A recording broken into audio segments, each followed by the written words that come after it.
I think feedback for me is full of surprises, endless. Mixed feelings. Eye-opening. Mumbai ki barish. Feedback for me should be constructive or it should just not be there.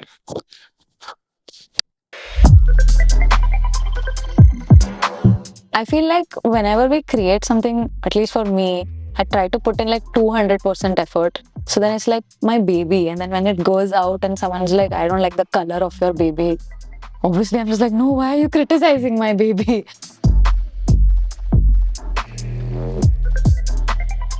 Don't fall in love with your work. And I used to get like pissed off at that advice. But then I think I've grown up to realize that it puts like rose-colored glasses for your work. And when you take them off, that's when you actually see what they are trying to ask out of you. A lot of times we think what we are doing is correct, and we don't like to, we do take the feedback very personally to us. But I always like to see feedback like a game of tennis. Like you are playing the game and you think what you're doing is correct, but your coach is on the sidelines yelling at you, okay, no, this is how you're supposed to do it. And it's very frustrating in the moment.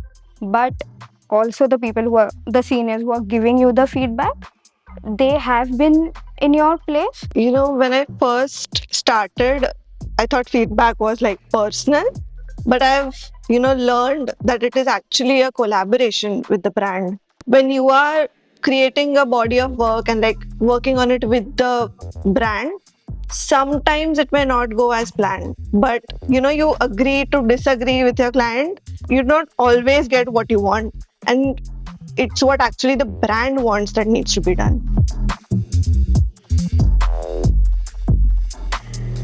Feedback is kind of like a showing a mirror.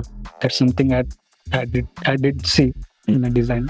It's basically something that you didn't see or you missed. Yeah. That is quite powerful because when we look into the mirror, we kind of sometimes are in a hurry, sometimes we're getting ready, or sometimes we're doing way too much. Sometimes the client is saying something and they want to incorporate everything, and I don't know how to like decode that. I think because they are exposed to a number of things right now, so they also lack that direction. Frankly, as in it's taken years to understand how to take feedback because as designers, what we do is very opinionated. You cannot go and tell someone who works with cement to say 30% cement dal do, 80% cement dal do, because that's something that you don't know. But when you're working with like visual and copy, everyone has an opinion.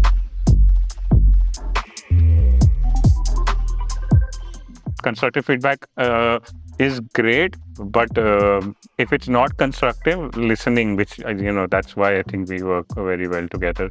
It's like we're listening to each other. We're putting together something that works. Sometimes it doesn't, but that's also feedback for us. For me, constructive feedback is like a tool that sharpens what we are working on without flipping the table. Nice. How many times have you flipped the table?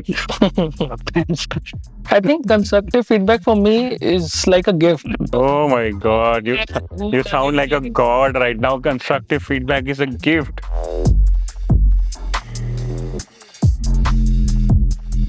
Subjective and objective feedback. Can I give an example?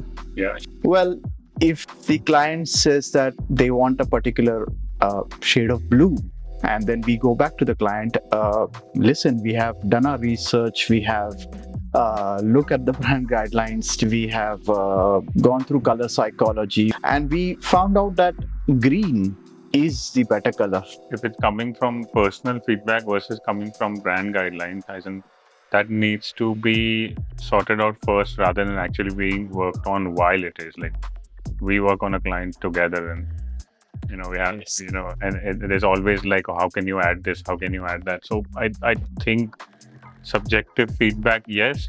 Objective feedback, yes. It totally depends on how you take it.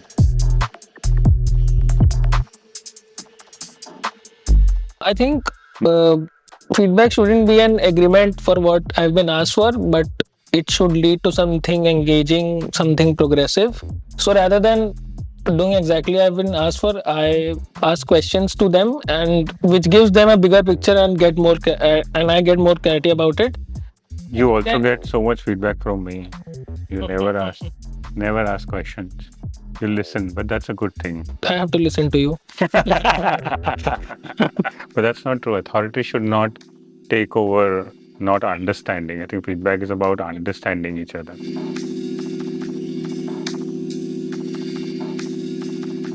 I think the idea is to always navigate the person of what they want. Like, when we get feedback, the most important thing is to ask the person why are they saying what they're saying.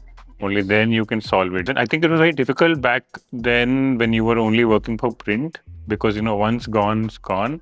But today when you work for digital, everything can be changed every second. Sometimes get so involved in your own thought process, you forget that two other people might think differently about it. If you have internal feedback, which does not only mean the team, it starts with you.